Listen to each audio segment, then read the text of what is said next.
নমস্কার বন্ধুরা, আপনাদের সকলকে আরও একটি গুরুত্বপূর্ণ ভিডিওতে স্বাগত জানাই। এবার আপনাদের 6000 আবেদনকারীর নাম আপনাদের তালিকা থেকে বাদ গেল নিয়ে আপনাদের একটা গুরুত্বপূর্ণ আপডেট এসেছে। এখানে আপনাদের 6000 আবেদনকারীর মধ্যে 500 জনের নাম আপনাদের তালিকায় রয়েছে। আপনাদের এই ঘটনাটা কোথায় ঘটেছে এবং এই নিয়ে আপনাদের কি আপডেট এসেছে, ইতিমধ্যে ঘরের টাকা নিয়ে কি আপডেট এলো, সমস্ত ডিটেলস আপনারা এই ভিডিওটির মাধ্যমে জানতে পারবেন। তার আগে আপনারা যদি আমাদের এই চ্যানেলে নতুন হয়ে থাকেন তো চ্যানেলটিকে অবশ্যই সাবস্ক্রাইব করে বেল নোটিফিকেশনটা অবশ্যই অল করে দিয়ে যাবেন। আমরা যখনই নতুন কিছু আপডেট দেবো আপনারা ওই নোটিফিকেশন বেলের মাধ্যমে সমস্ত আপডেট পেয়ে যাবেন। যে ডেসক্রিপশনে আমাদের হোয়াটসঅ্যাপ গ্রুপ এবং টেলিগ্রাম গ্রুপটিকে অবশ্যই জয়েন করে রাখুন, ওখান থেকে আপনারা প্রত্যেক দিন আপডেট পেয়ে যাবেন। দেখুন, এখানে আপনাদের বলা হয়েছে আবাস যোজনা ঘর নিয়ে গ্রাম পঞ্চায়েত দপ্তরে সংসদের সভা বসেছিল। দেখা গেল আবেদনকারী এক দশমাংশ চূড়ান্ত তালিকায় ঠাঁই পায়নি। বিষয়টি প্রকাশ্য আসতে তুমুল গন্ডগোলে সেই সভা ভণ্ডুল হয়ে গেল। ঘরের কোটা এত কম কেন, তার উত্তর পেতে উত্তাল হয়ে উঠল গোটা এলাকা। চেয়ার টেবিল ভাঙচুর করে উত্তেজিত জনতা, এমনকি ব্লক প্রশাসন এক আধিকারিককে গ্রাম পঞ্চায়েতের দপ্তরের ভেতরে আটকে তালা মেরে দেন গ্রামবাসীরা। পরে পুলিশে গিয়ে তাকে উদ্ধার করে।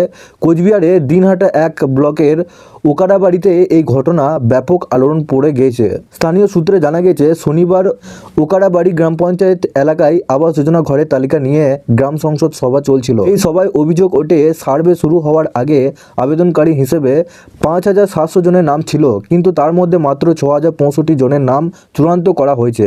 এই বিষয়টি জানাজানি হতেই উপভোক্তার মধ্যে তুমুল হট্টগোল শুরু হয়। সবাই উত্তেজিত হয়ে পড়েন, চেয়ার টেবিল ভাঙতে শুরু করেন অনেকেই। ভয়ে সংসদ ছেড়ে পালিয়ে যান বেশ কিছু লোক। রণজয় রায় নামে এক ব্লক ওয়েলফেয়ার অফিসারকে গ্রাম পঞ্চায়েত দপ্তরের ভেতরে আটকে তালা লাগিয়ে দেয়। ঘরে তালাবদ্ধ অবস্থাতেই তিনি বলেন, ঘর প্রাপকদের নাম কম এসেছে, এই অভিযোগে আমাকে আটকে রাখা হয়েছে। এই বিষয়ে আমার কোনো হাত নেই, কিন্তু গ্রামবাসীরা তা বুঝতে চাইছেন না। গ্রামবাসীরা জানিয়ে দেন, জেলা শাসক বা অন্য কোনো বড় অফিসাররা না এলে তারা আন্দোলন থেকে সরে আসবে না। এরপর খবর যায় পুলিশের কাছে। পুলিশ এসে পরিস্থিতি সামাল দেয়। পাশাপাশি আটকে থাকা সরকারি কর্মীকে উদ্ধার করে সেখান থেকে নিয়েও যাওয়া হয়। বিষয়টি নিয়ে অতিরিক্ত জেলাশাসক সৌমেন দত্ত বলেন, ঘরের কোটা নিয়ে কিছু বিক্ষোভ ছিল, পরে সকলকে বোঝানো হয়েছে, পরিস্থিতি এখন স্বাভাবিক আছে। স্থানীয় গ্রাম পঞ্চায়েতের সদস্য নাসির হোসেন বলেন, অনেক বড় গ্রাম পঞ্চায়েত, 30 জন গ্রাম পঞ্চায়েত সদস্য রয়েছেন, বহু গরিব মানুষের ঘর পাওয়ার যোগ্য, তবে কোটা অনেক কম এসেছে, তাই অনেকে বিক্ষোভ দেখিয়েছেন। এদিকে শীতলকুচি ব্লকের ছোট শালবাড়ি গ্রাম পঞ্চায়েত এলাকাতেও এই দিন গ্রাম সংসদ ঘিরে বিক্ষোভ হয়। আবাস যোজনা ঘরের তালিকা নিয়ে প্রশ্ন তোলেন গ্রামবাসীরা। এখানে বড় ধরনের অশান্তি না হলেও গ্রাম সংসদ সভা ঠিকমতো করা যায়নি বলে অভিযোগ। আপনারা বুঝতে পারছেন, আপনাদের কিন্তু প্রত্যেকটা জেলায় প্রত্যেকটা গ্রামে অনেক জায়গায় বিভিন্ন বিক্ষোভের সম্মুখীন হচ্ছে। বিভিন্ন জেলায় প্রত্যেকটা বেনিফিশিয়ারির নাম অনেক জায়গায় ওঠে নাই। সেক্ষেত্রে আপনাদের ঝামেলা করে লাভ নেই। এখন আপনাদের পুরোপুরিভাবে লিস্ট তৈরি হয়ে গেছে প্রত্যেকটা জেলায়। সেই লিস্টে আপনাদের যদি নাম থাকে সেক্ষেত্রে তবেই আপনার ঘরের টাকা পাবেন।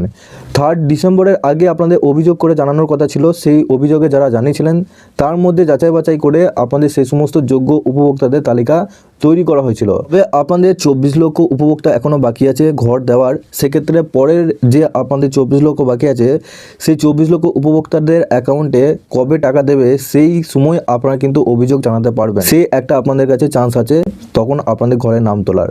ইতিমধ্যে এখন কিন্তু ঝামেলা করে আপনাদের কোনো লাভ হবে না। যে আপনাদের একটি আপডেট দিয়েছি এর আগের ভিডিওতে, যদি না দেখে থাকেন সেক্ষেত্রে অবশ্যই আপনারা হোয়াটসঅ্যাপ গ্রুপের সাথে যুক্ত হয়ে যান। হোয়াটসঅ্যাপ গ্রুপে দেওয়া রয়েছে, ওই ভিডিওতে আপনাদের পরিষ্কারভাবে ডিটেলসে জানিয়েছি যে আজকে আপনাদের 16 ডিসেম্বর কবে আপনাদের টাকা ঢুকছে, সমস্ত ডিটেলসে জানিয়েছি। কোন জেলায় আপনাদের সবার আগে টাকা ঢুকবে সেটাও আপনাদেরকে জানিয়েছি। যদি সেই ভিডিওটা না দেখে থাকেন সেক্ষেত্রে অবশ্যই হোয়াটসঅ্যাপ গ্রুপের সাথে যুক্ত যান, ওখানে আপনারা সমস্ত ডিটেলস জানতে পারবেন এবং ওখানে টেলিগ্রাম গ্রুপের লিঙ্ক দেওয়া রয়েছে, আপনারা অবশ্যই জয়েন হয়ে যাবেন। বন্ধুরা, ঘরের টাকা নিয়ে আরও যদি আপনারা আপডেট পেতে চান আপনারা অবশ্যই এই চ্যানেলটিকে সাবস্ক্রাইব করে বেল নোটিফিকেশনটা অবশ্যই অল করে দিয়ে যাবেন।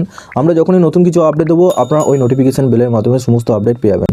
নিচে ডেসক্রিপশনে আমাদের হোয়াটসঅ্যাপ গ্রুপ এবং টেলিগ্রাম গ্রুপটিকে অবশ্যই জয়েন করে রাখুন, ওখান থেকে আপনারা প্রত্যেক দিন আপডেট পেয়ে যাবেন।